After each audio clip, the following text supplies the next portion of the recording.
Okay. What we're going to do is have people who wanted to come up here and say a few things about Michael. My name's Harry Mathias. I'm a college professor, but I still realize some people don't like to talk in public. And no one should judge their interest based on whether they want to talk in public or not. I first met Michael while working on a documentary film in San Francisco. He was working for a lab in San Francisco called W.A. Palmer Laboratories. That was after Michael left the Marine Corps and he went to work for Palmer Film Labs. I've always said about Michael, I don't remember when I first met him, and I've just always known him, and he's always been a close friend of mine. I tried to figure it out, and I think it was about 1963 that I met him. And we've been really close friends ever since. But I don't want to talk too much. I want to encourage other people to talk about memories of Michael. I've got some others, I'll bring it up. But Forrest has agreed to say a few words about Michael's sailing. Hey. Anybody recognize, hey?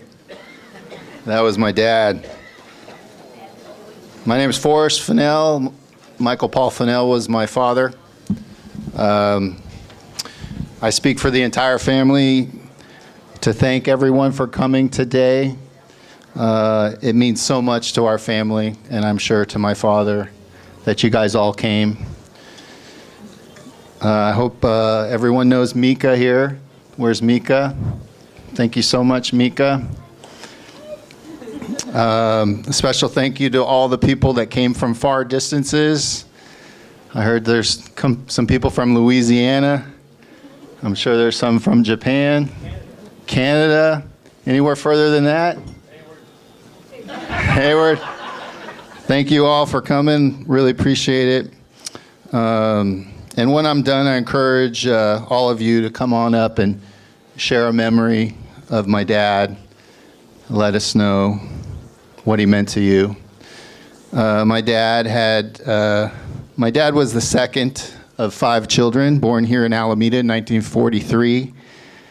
Among us today are his younger sister, my Aunt Vicky, right here, and his younger brother, my Uncle Justice, is over here. And my dad had 5 children. My sister, Rory. Rory, where are you? Rory, myself, my twin brother, Nathaniel, which is right here. Younger brothers, Rowan and Dashel, right here. Okay, today we honor a man who worked hard his entire life. He worked until he could work no more. He was a tireless worker, a builder, an inventor, a husband, a father, a brother, a boss, and a friend. He was a lifetime learner, always reading, always taking classes, and interested in gaining knowledge. The father I knew was always a calm person, never raised his voice at me, was always supportive of whatever I was doing, never talked down to me. He was always willing to go out for a meal, and he would always pick up the tab. If I could describe my father best to someone, I would say he had a calm, abiding spirit, and he's very generous. A great story I like to repeat about my dad, which I think exemplifies my father, is the time of the pit bull incident. When doing a favor for a friend, he was asked to recover an item from a woman's backyard. Even though he had met this dog just an hour earlier without his owner present, the dog attacked my dad. The result was an hour standoff in which the dog latched on to my dad's leg. It was only after an hour that the owner had realized something was wrong. I came back to her house to dislodge the pit bull from my dad's leg. And I thought to myself, Dad, why didn't you just, poke it in the eye or punch the dog or get in a wrestling match with the dog and run? And he was like, nope. I just had a conversation with that dog. And I repeatedly asked that dog to let go of my leg. And I was hoping we could still be friends. And I'll tell you, ever since that incident, he never said a mean thing about that dog, that owner, or even the pit bull breed itself. My best memories of my dad will always be of our time living in Fairfax in the 1970s. I would say my parents were hippies. At just 29 years old, my father had taken on the role of commuting to San Francisco to be a camera salesman during the day. And then at night, he'd be working on our house, a fixer-upper house, where he would have to build a retaining wall and reinforce the house. And we had 3 kids and our dog Yum Yum. 4 years later, my little brother was born. There was so much love in that house, doing the best we could with what we had. We had to convert the attic into bedrooms. 3 boys lived up there, which was fine until we were all over 5 foot tall. Some would say my dad was slow finishing projects. I would say he was thorough and meticulous. At one point during a particularly hot heat wave in the summer, we had bought a above-ground pool at a yard sale. There was a promise that when we returned from a day of errands that my dad would have this pool completed and we'd be swimming. Well, when we returned, we found my dad standing in his underwear, drenched in sweat in the backyard. All he had accomplished that day was stuffing a Stanley flathead screwdriver into the ground with a length of line, and he had weeded and removed all the rocks from a perfect circle. Needless to say, we had to wait a day or two before that pool was done. As kids, we learned the power of patience. We didn't have much money, but we always knew that if there was something we wanted, our parents would figure out a way eventually to get it for us. I am grateful for that. In my dad's final days, I was able to hold his hand, to look at him in the eye, tell him that I loved him, that he had done a good job being my dad. I'm so grateful for Mika, for all of you who have done so much for my father, the love and support in the final days, also for hospice, for Rory, for Justice, for Nathaniel, all being there, all who visited, and especially Dashel, who endured those final days and those final hours, keeping us all informed. Thank you. I believe my father is now in a place of pure love, where there is no illness, no pain, no suffering, and no hatred. He is gone but not forgotten. May he rest in peace. Thank you.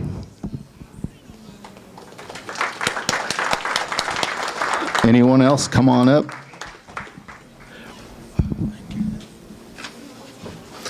Thank you, Forrest. That was beautiful.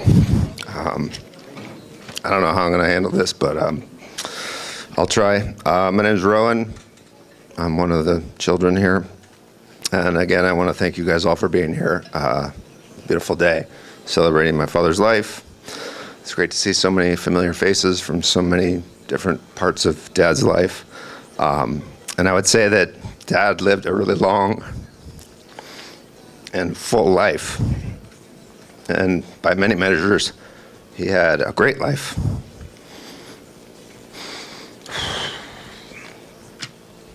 And I'm really grateful for the life and the experiences and the lessons that he instilled in me. And I thought I'd take a moment to share some of those. So I wrote this story earlier for the obituary for Harry, and Harry returned it to me today and asked me to read it, and I'm going to get to that in a second. But to go on with what Forrest was saying about Dad being a builder, I now live in that home that he helped convert the attic to and built the creek, a retaining wall in the creek. And, he mixed all that concrete by hand, and he put it in sacks, and he laid all those sacks down by hand. There's photos of him standing in the creek doing that, diverting the water. And I live in that house. I look out on that creek bank, and I'm like, it really stood the test of time. It's been 54 years that it's been there, and it's still in really great shape. So, Dad was really thorough and meticulous in everything he did, and I'm really impressed with that. Another really important thing that he built was Riptide, the business, and I'm glad to see so many of the Riptide family here. It's really special. He poured a lot of his time and energy into that business, and he built an impressive enterprise with Riptide. And most of or another worked there. I know that I entered leads when I was 12 years old into a tiny little computer for a nickel a piece. And when I was in high school, I went and worked the phones and the shop and entered orders. But then later in life, I went to work for him full time, and got to see him in his element, where he was really an innovator and really passionate about the products and the customers.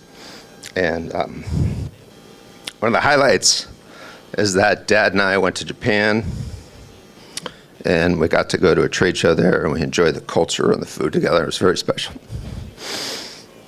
And so thank you for Riptide and all of you for making it so special. But what I came up here to speak about, and what Harry asked me to speak about, was sailing. So his biggest passion was sailing, hence we're all here at the Encinal Yacht Club, where he was married to Mika, and he had a lot of events, and this is kind of his happy place. So I'm so glad that we're all doing this here. It was, let me go back. He learned how to sail from the Entwistles and the Chipmans right here in the estuary, I believe, and in the Delta. Eventually he bought, in 1986, he bought a boat, Moore 24, and we spent many years cruising the Delta on that boat. It would be me and my brothers. My sister Rory wouldn't come, but we would sail up the Delta and spend weeks on the hook and had really good experiences. And I just remember eating a lot of tuna fish sandwiches. So with that, I'll just read this little story that I had written for the obituary that didn't quite make the cut, but I'll say it here. Michael loves sailing, and in 1986 he bought the Moore 24. It's a family recreational boat. Michael and his 3 boys, we would spend weeks in the summer enjoying the sloughs and cuts of the Delta. There was a special beach near Frank's Tract he would take us to and at the right tide, it would cover in just inches of water. And he would set us up and take photos of us like we were walking on water. And he just loved that. Anyway, turns out that purchasing that boat kind of probably is responsible for igniting kind of a passion in all of us 3 boys for boating that has kind of led us all into some form of boating as our careers. I just want to say that boat and that purchase has provided an enormous amount of joy in my life. So thank you.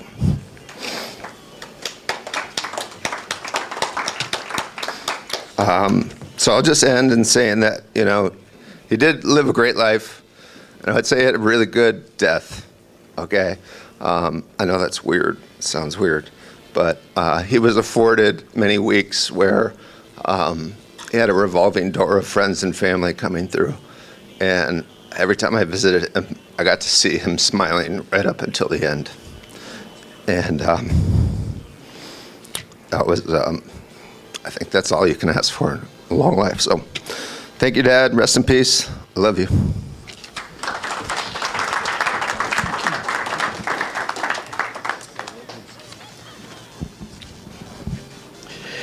I want to say a few things about sailing and Michael, too. Primarily... Harry, talk into the microphone, please. Yeah. Oh, sorry. I want to say a few things about Michael and sailing. On that Moore 24, I've gone out with him many times on Paramore. And give me a second to find it.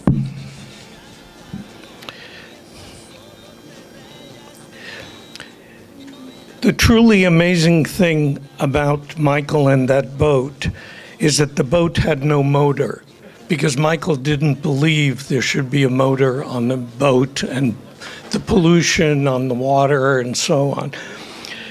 So he developed the skill of docking that boat in any wind just simply by coasting up to the slip, doing a turn, and coming to a stop in the slip. And I've been sailing my whole life, and I couldn't do that. I couldn't come close to doing that.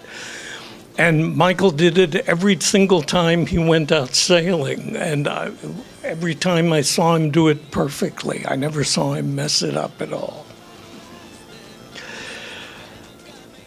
I'd love to hear stories about Michael. Thank you. Hi, thank you. My name's Mitzi Merrill. My family, the Merrill family, we're friends with the Fennells, the Chipmans, the Entwistles, and whoever else you can think of back in the 60s. We moved to Hawaii in 1968, so after that we were sailing in Hawaii. But one thing I want to say about Michael, somehow shortly before the pandemic, I came across a letter, and I was really surprised about this. When Michael was traveling in Europe in the early 60s, I can't quite recall because I gave the letter to Michael. He wrote a letter to my parents, Pat and Ted Merrill, because they sent him $10 while he was traveling in Europe. I think he was in France. And his reply was to send him a thank you letter and tell him what was going on. Mika, I hope you still have that letter. But I was really amazed. And Michael was very touched, and that got him to talk about his travels, throughout Europe, which was pretty amazing to hear because I didn't travel in Europe until much later.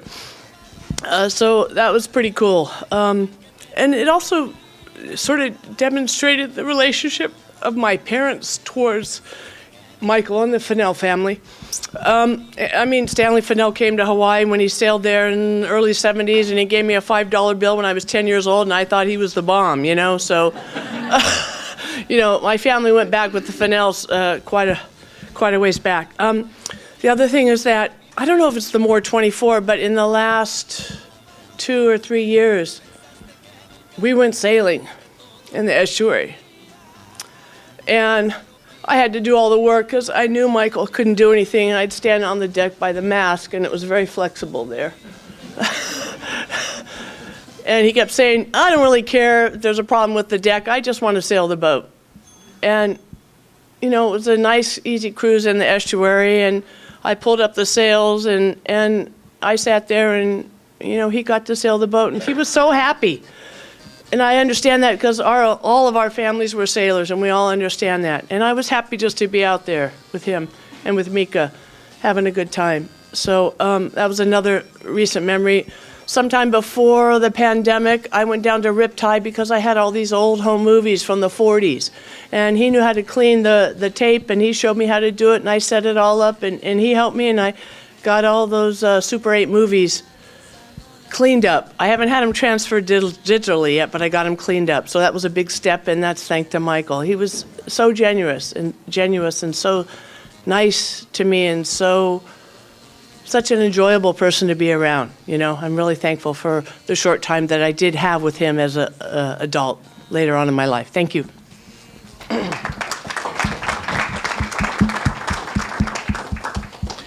Anybody who's fighting back tears, just no one's judging anybody. And we're all among friends.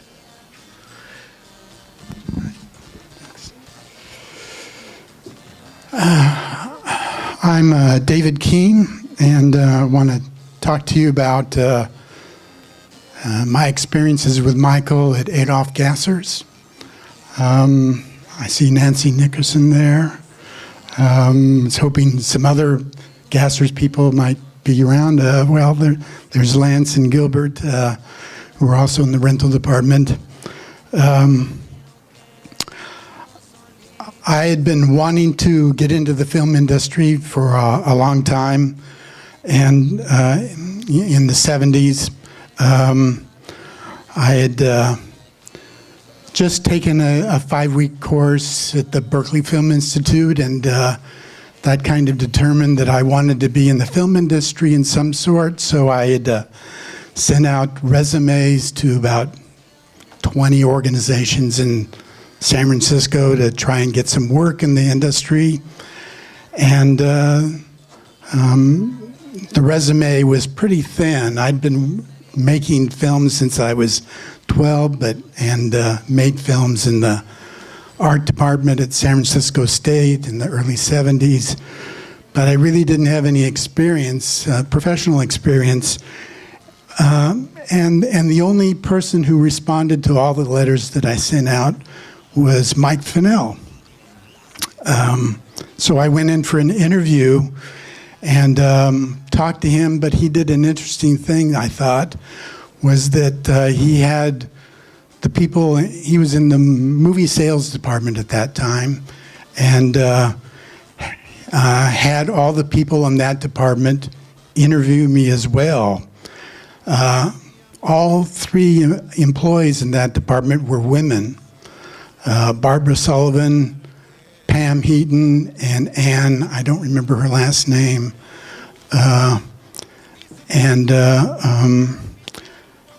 What they saw in me, I really don't know. Michael hired me to be in the movie sales department. I was not a salesman. I think I did more work going into the closet and stocking up the shelves in the department, and doing behind the scenes things, doing inventories, refilling the Roscoe gels in the cabinet there, and if anybody came in and knew what they wanted to buy, I would sell it to them. But the real salesman in the department was Barbara Sullivan, who had said she'd worked in the industry for decades, being a model, which was hard to believe, and working with independent filmmakers like Russ Meyer, if you know him. She even claimed that she was a camera person.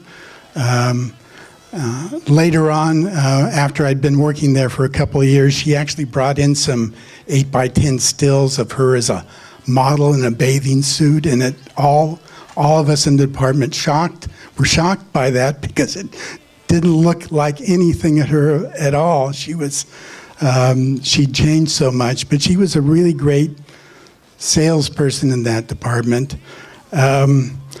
After 3 years working in movie sales, Michael wanted to go into the rental department, and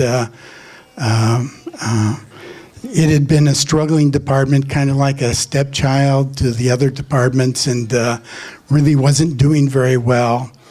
And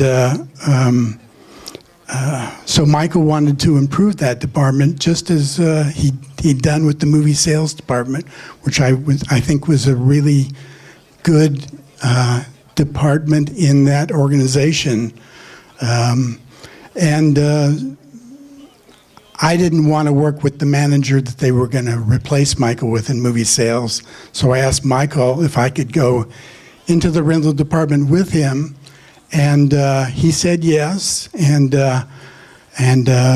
my main interest was cameras, and so David Hallinger was the one camera person in that department at the time, and so I worked under him to learn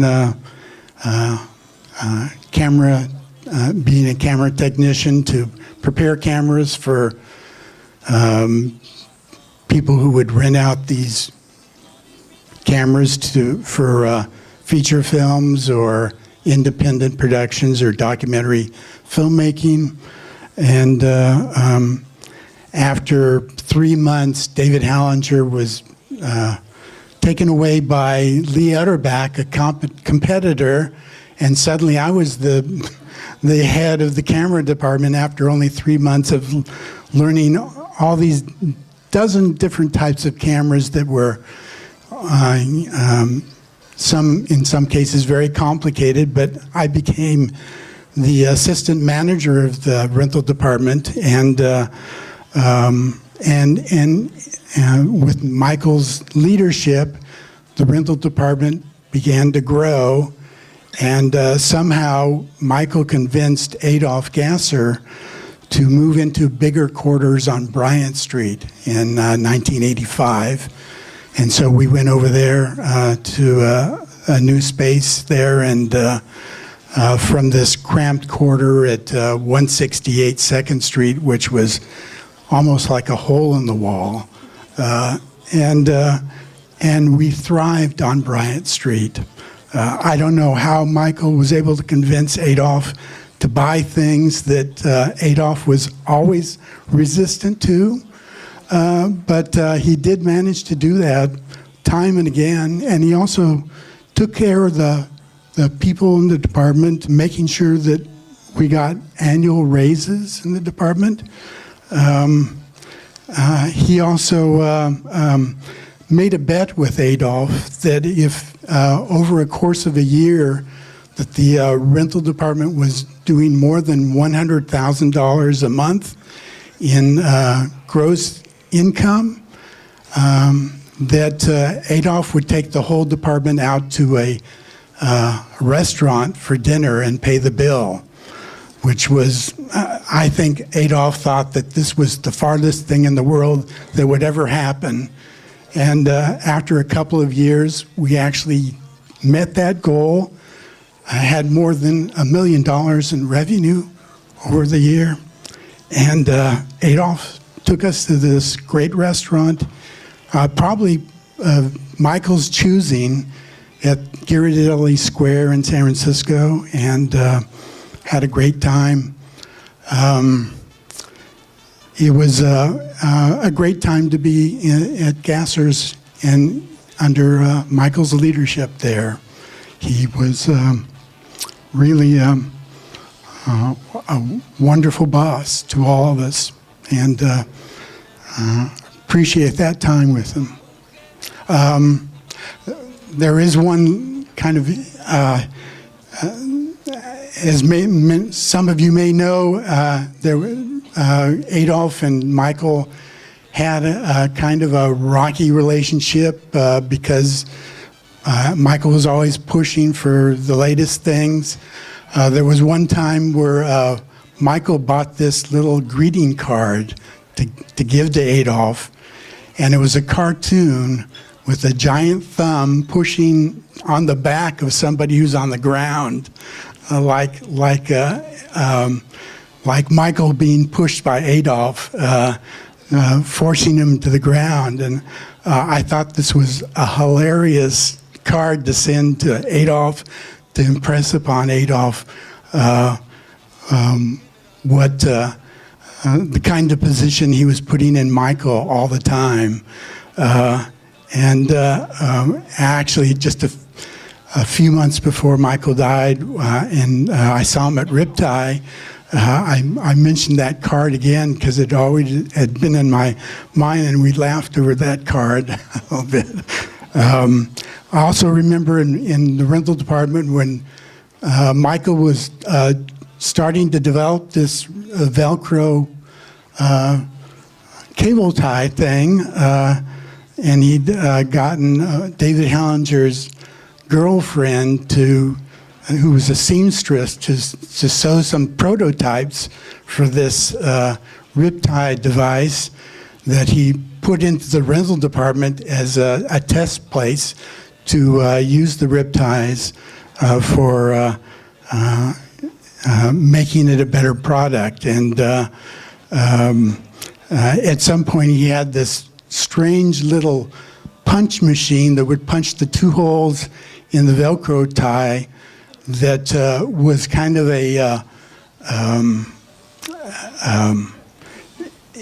it was a really primitive device. It was often falling apart and had to be repaired a lot, several times. I worked on this thing to get it to work a little better than it was, and it wasn't until Gordon Schaeffer came around and made something that was much better that he was able to make something really great. Just a few things that I appreciated about Michael. So thanks.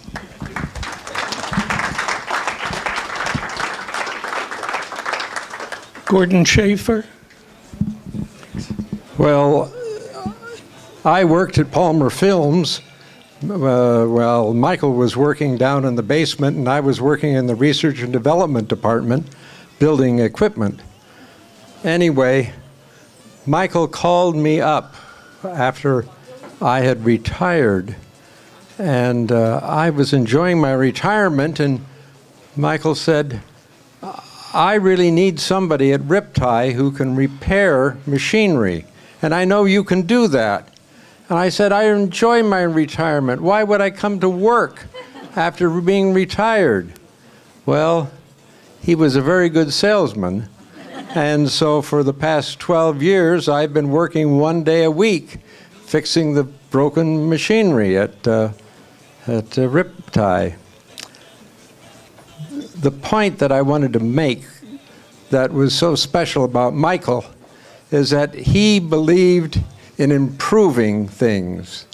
One of the things that bothered him no end was when you went to the restroom and you turned on the water to wash your hands, it was always cold, and you would have to run the water for 2 minutes before you got any warmth at all. Well, he couldn't stomach that any longer, and so he came up with an idea that he wanted to build a perfectly circular water system that would have warm water whenever he needed it. Well, I told him that was terribly wasteful, and he hated the idea of wasting things. So he came up with the idea of having a pump, and I said, well, that pump is only going to waste the water even more. So we came up with a timing device that would turn the pump on once every 10 minutes or something like that, so that when you went in to wash your hands, you would get warm water really quickly. And so everybody at Riptie has really enjoyed Michael's concern that everybody gets some benefit. And that's something that everyone has to this day enjoyed. So he has been a very fine person for doing things like that. So that's what I have to say.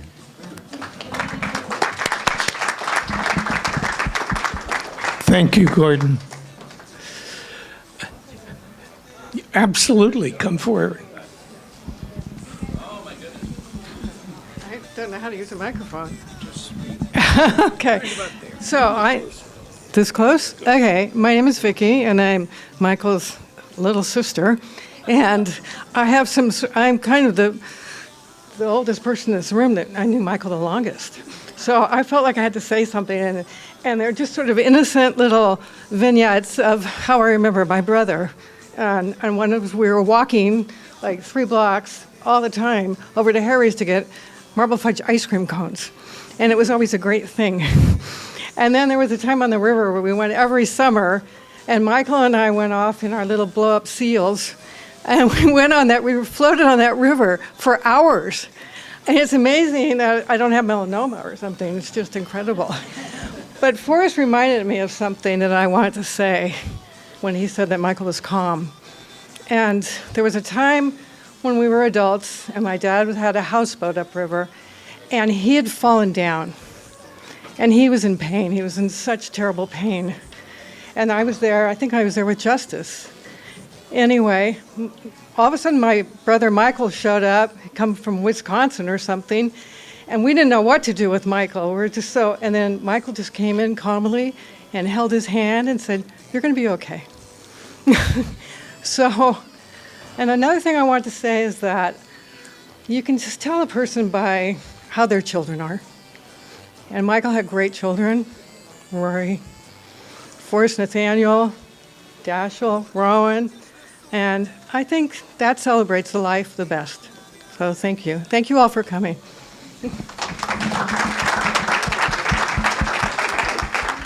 Yes. Nancy, please. I'm Nancy Nickerson, and I didn't have any intention of speaking because I don't do this, but I've known and loved Michael for 50 years. I'm one of the people that came from Gassers years ago. He hired me right out of college, and we became friends in the time working together, and there was a long series of time when we were all hanging out at Michael's house when he lived in Piedmont at his mother's pool. And that's when I got to know Vicki and Justice and all the kids too.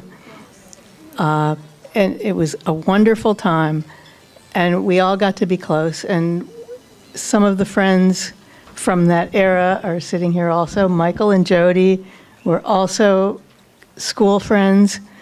All became part of a large family. And I also wanted to mention Claire and Dwight, who are not here on the screen. No, I don't see them. When Claire and Dwight, who had been a couple together for a time in Berkeley, contacted me to say they were going to get married in 2 days. Could I be there? They were going to go to Vegas or Tahoe to Reno, and where they could get a quick license. And I contacted Michael to say, are you in? Can you come? And he said, well, I know someone who has a boat. There's the sailing connection. And he got in touch with a friend who had a boat on Lake Tahoe who, because he was the captain, could marry them. And it was all much simpler. And within 2, maybe it was 3 days' time, a dozen of us convened in Lake Tahoe for the most fun wedding I've ever experienced, in tennis shoes on the boat. And Michael made it happen. And he was very good at that kind of thing. So that's what I wanted to tell the story. Can I? Absolutely. Hi, everybody. My name's Peter Rosenfeld. I worked at Riptide for, I think, 22 years, and then I tried to retire. And after about a year, Michael, because it was family to Michael in a lot of ways, and he, insisted I come to the Christmas party and so forth, and he said, so I was hoping you'd come back and consult with us on this project. And so, okay. So I came back to work on this RFID project, which we're still have our fingers crossed for.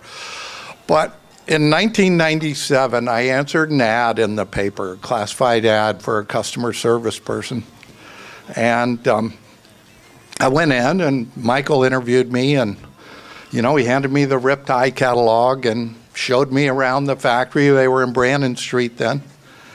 And, all the time, I give a good interview. We're having a good conversation. He was interested that I had been an artist and so forth. And so at the whole time, I'm thinking, this is a business? Velcro, ties, cables, really? But I said, sure, I'm your guy. So I came in and I started working there and just, using my common sense and going to him anytime I had a question. And pretty soon I figured out Michael was the kind of guy who was open. He was not a control freak. He was like, he wanted you to take charge of stuff because it meant one less thing that he had to do to grow this business and make this business happen. And people came and went. And pretty soon I found out myself as the sales manager. I was like, whoa, I'm a sales manager? And he and I would go to him, I would write a letter or something, I'd get his approval on it, and then pretty soon I figured out, I don't have to ask Michael to send this letter, I'll just send it. And that was the way he operated, that was the way he worked at Gasser, and that was what he believed in. And I learned so much from him about things, and we used to have battles we would have these disagreements because at one point I thought, well, my role here is to be devil's advocate. Michael will come up, we used to accuse him of this magical thinking that he had, that things were just magically going to happen. And, if we all just wanted it. And I'd say, but Michael, X, Y, and Z, and anyway, I used to feel bad about that for a while, and then he would tell me about, when I worked at Gasser's, I used to have these knockdown, drag-out battles with Adolf about all these things. And I would imagine Michael having after a while I figured out, because as was said, he never really raised his voice. I never heard him yell at anybody the whole time. And, so I was like, okay, knockdown, drag out, maybe not, but okay, firm. And we used to, the other thing, I learned a lot of things. One of them was, being positive. Michael was always, I'd come to him with a letter, with a phrase, with something, he'd say, no, we got to find a more positive way to say it. And I go, okay, more positive. But that was the way he was, and that was why he was the best salesman, even though he didn't really want to be a salesman. But he just had such enthusiasm for the product and for what he was doing that in a way it made it, that was one of the first lessons at Riptide, as I was calling people up to say, here, you want to carry our product? And they go, oh no, we have this other thing, it only costs $1. And Riptide was $2.50, and I'd say, Michael, these people don't want to take Riptide, it's $2.50, and theirs is, this competitor is $1. And he'd go, but it's not the same thing. He just didn't believe that people didn't want the best quality. And that was one of the things I learned about working at Riptide. It was one of the things I loved about working at Riptide, was that it was a company that was always focused on making the best quality product. And this was the mission statement at Riptide. Everybody who deals with Riptide should have a positive experience. So it just made everything easier. If somebody called up and they were unhappy about something, we would just say, what's it going to take to make you happy? You want your money back, you want a replacement product, you want whatever. There was no fighting with anybody. And, frequently, I remember there was somebody who went out of business and they wanted to sell us back all their stuff. And I was like, no, we're not going to. Business has risk. You took a risk. Michael's like, let's take it. Let's have somebody be happy. That happened time and time again. There were other things where I wanted to be this hard-nosed business guy. And Michael would say, fine, let's do it. Let's make them happy. He just believed that you were going to be better off in the long run if everybody was happy. And he loved to quote this thing, a happy customer tells 3 people, and an unhappy customer tells 11 people, which is kind of true. And, over the years, we did a lot of things. We developed a lot of products. He was an innovator. He loved to tinker. He used to always say, when I retire, I'm just going to come in and work on stuff in the tool room in the back, and you guys will have all the headaches. And don't bother me. he almost got to that point. He got close to that point. I think it was forced by his health issues, but because he loved to work. He would come into work every day. I think he cut it down a couple days a week, maybe. But he was such a generous person. I used to have to fight with him a little bit. I'd have to go in every year to get a raise, and I'd have to justify myself, and then I'd get the raise. And he really was, I used to like to tell him, just an old hippie in a business suit. And he wanted to do great work. He wanted people to be happy. He wanted Riptide to be a family, which it mostly was. Not everything was great, but by and large, he really believed in treating people well. And I think that's why people stayed there so long. There are a lot of people at Riptide who've been there 20 years plus. And you just don't do that unless people like being there and like coming to work every day and feel like they're doing something worthwhile. So I'm very grateful for my time with him. It really changed my life. And goodbye, Michael. I'll miss you.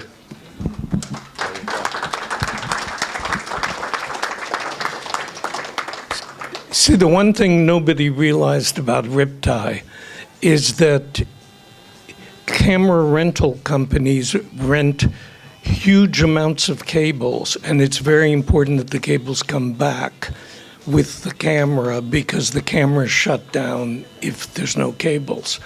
And what Riptide did was organize the cables and allow you to figure out what company the cable came from and keep the equipment working and so on. So what he did was really clever, and it seemed very simple, but it was very clever. Anyone else? Okay. Dashel, come on up. Good to see you. I saw you. Hey all, I'm Dashel. I'm Michael's youngest son. I just wanted to say briefly something Forrest mentioned is just how tolerant and peace-loving my dad was. And I just wanted to say, especially at the end of his life, I think that was really distilled and came across just so distinctly, was that he just, in every choice he made, just wanted to emanate peace and tolerance, and that was pretty just influential, I think, in most people in his life, certainly to me, and I think that was a major success. Anyway, I'll just say that briefly.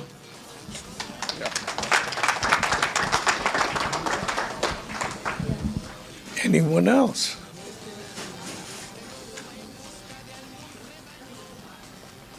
Okay. Thank you. I'm Bob Lynn. I'm not a public speaker, so bear with me. I'm from Toronto, Canada. Thank you. I met Michael 7 years ago. And Dashel pointed that out. I didn't realize how long it had been. I met him at a trade show, and someone who's a mutual client said, "You should go talk to this guy." So I sought him out.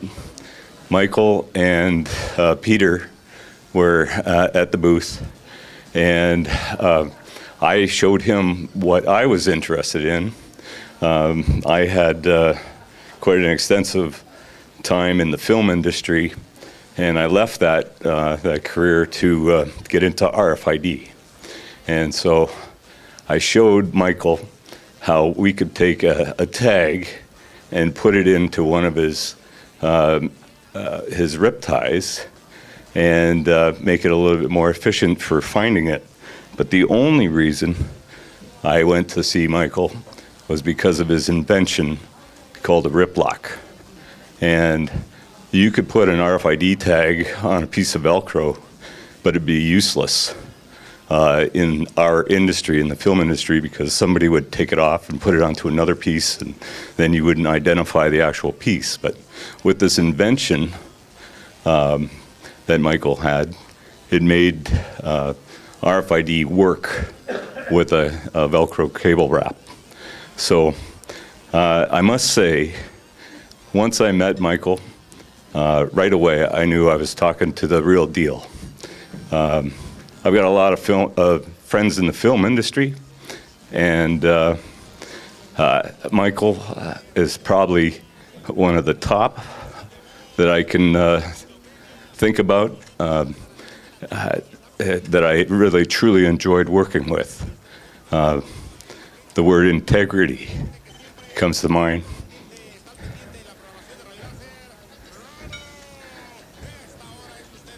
And I probably have about 5 or 10 friends in the film industry that I would put in the same category as Michael. So he's right at the top. He was a visionary. He was someone that would listen and then take that idea and point out how we could make it better. And we went back and forth, and I must say it took quite a long time. I'm hearing that Michael was a perfectionist, and I from the rest of the crowd here, I realized that as well. We had a couple issues throughout the design of this product, and we pointed out, well, that's a problem. Right away, Michael said, let's scrap what we've done. Let's just make it better. So we did that. So I just wanted to let you know that I really enjoyed my time knowing Michael and Peter and Dashel and the rest of the crowd at Riptide. We've spent a couple times at trade shows and things like that, but they're all an example of how Michael lived his life. They're all very they're good examples of what he stood for. Anyhow, thank you very much. I just really honored to be asked to come today. So, thanks.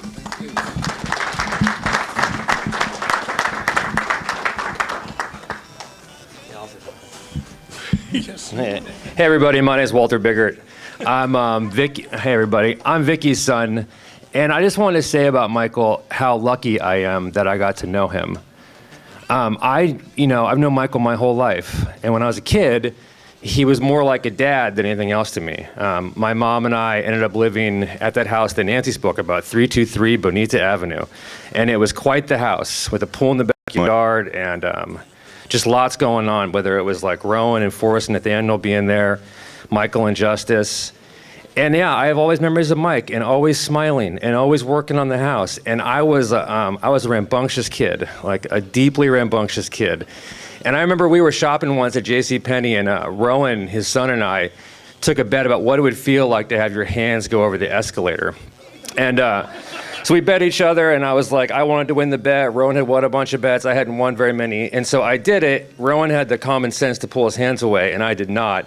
Anyway, it ate my hands. We go to the hospital, and I'm wearing these like these mummy mitts for the better part of a month. And it was around Christmas. And Michael, he had a way of like making fun of me a little bit about it, but never judging me. Like it wasn't like, like most of the adults were like, really like, what the heck were you thinking? And they didn't say heck, right? But not Michael. He just thought it was funny and fun, and he was fixing electricity. And I was thinking about that, and someone else mentioned this, but there's two things about Michael that have become a big part of my life, and they are his curiosity and his generosity. And I was just looking to remind myself, Michael bought a computer, had to have been like in the 80s. This compact computer that Rowan and I would play video games on. Changed my whole life. Later in my life, I would get a job working on computers, and it allowed me to go to law school, was the fact that I knew how to use computers, and I made a living that way. So there was that. I was looking about when he registered Riptide.com. He registered that domain in 1995. Like, think about that. He registered a domain name in 1995. The internet wasn't really a thing yet. Like, it was like he was just always thinking about stuff like that and very curious, and he was always incredibly generous. As I said, I was kind of the black sheep of our family, and anybody, and no matter what, you could always work at Riptide.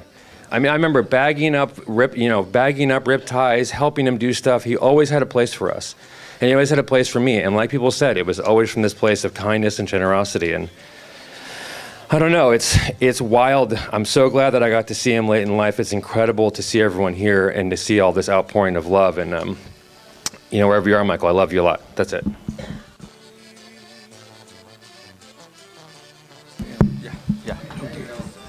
Hi, my name is Bin May from Lip Thai family. I working for Lip Thai like more than 20 years. Yeah. I like to work at Lip Thai, so because I feel I like to work with Michael. Yeah, I really love to working together with Michael. So first, when I go to interview and work at Lip Thai, I just think I want an office job or accounting job. So I never think I can be a manager there. But in the long term, Michael give me a lot of opportunity, like a learning. Even I don't know how to speak English in the first time working there. So I have a really hard time, like people pushing me, like answer the phone, because I actually don't know what people talking. So, I just learning. Michael keep increase me. Hey, don't worry, do it. So I answer the phone. A lot of people calling especially from East Coast. They ask me, can I speak somebody? They speak English. So, but Michael is really good boss. He tell me, oh, I asked my friend calling Lip Thai. So even your English is not that good, but your heart is try to helping customer. They love your service. So that's why I feel really good. I just work hard, try. So, I working in the office just for accounting because I know accounting in China.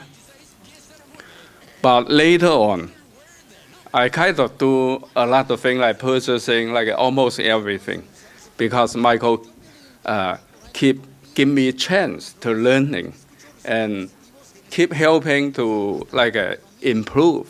He's saying, every day you're just thinking how to improve. Just do that every day for Lip Thai or Lip Thai product, customer service, everything. So you just try to improve, then the company getting better and better. So we also learning a lot, like Michael keeps saying, that everybody dealing with Lip Thai, customer, vendor, fan, whoever, we want them to have a good experience. So, in the beginning, I don't get it. Why? We working for money. We have to earn money. But right now, like working for 20 years, Michael keep explain to me why. Now I know.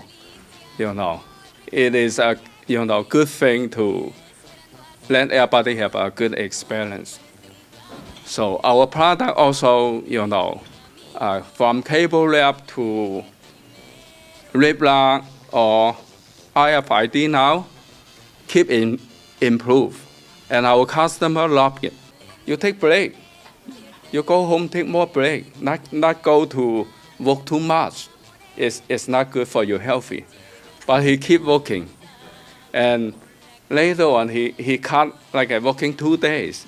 Even everybody telling Michael, hey Michael, you should go home, take break. But he keep thinking about Lip Thai. He keep working hard at Lip Thai. Rip Thai was located in San Francisco, south of Market, and the rent became too high. When you're selling Velcro, you can't have it be that high. So Michael moved to San Leandro because he found a better place, and all of the employees that were there moved with him to San Leandro. Harry, good to see you. Good to see you. I have spent 75 years avoiding doing public speaking. However, occasion has risen where I need to deal with that. I first met Michael formally at Adolph Gasser's Rentals over in Harrison Street. Mutual friend had suggested me to Michael because he was looking for somebody to do repairs on equipment. In the Army, I'd been aircraft mechanic, I'd worked as an electrician and a lot of stuff, and I liked doing stuff like that, so I went in to talk to him. And we started doing the pre-employment interview. And of course, the phone would ring and Michael would get on it and talk. And he was very good at it. I mean, it's one of his virtues. He could talk to people on the phone and they would walk away thinking he was their friend. And frequently it was true. However, it really kind of messed up our interview because we never really got to much questions.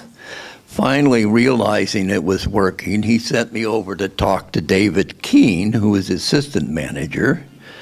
David, in his inimical way, said, "I don't know what to ask you. Go talk to Lane." This was Lane Starling. And I went down there to the counter, rental counter, and Lane asked the question that I thought was one of the best questions I've been asked about a job. She handed me a Variac and said, "Can you fix it?" So I did. So she started handing me other stuff, and I kept fixing it. And after a while, I went back a couple times. We tried doing the interview, but it would always get interrupted. And I thought, wow, that's how you manage people. Let them do their work, you know? And the other thing is I really learned about film. I'd be working there. I was pretty much a kind of free floater. Sometimes somebody would need a hand, a grip, or to work a film, and I would go out with them.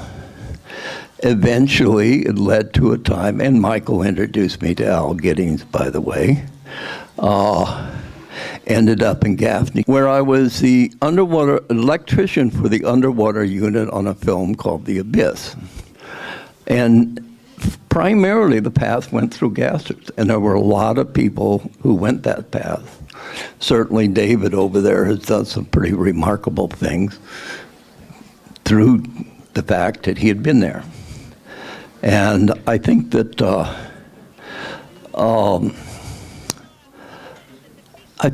lot of us here are different and better because we knew Michael. I know I am. Anyway, thank you.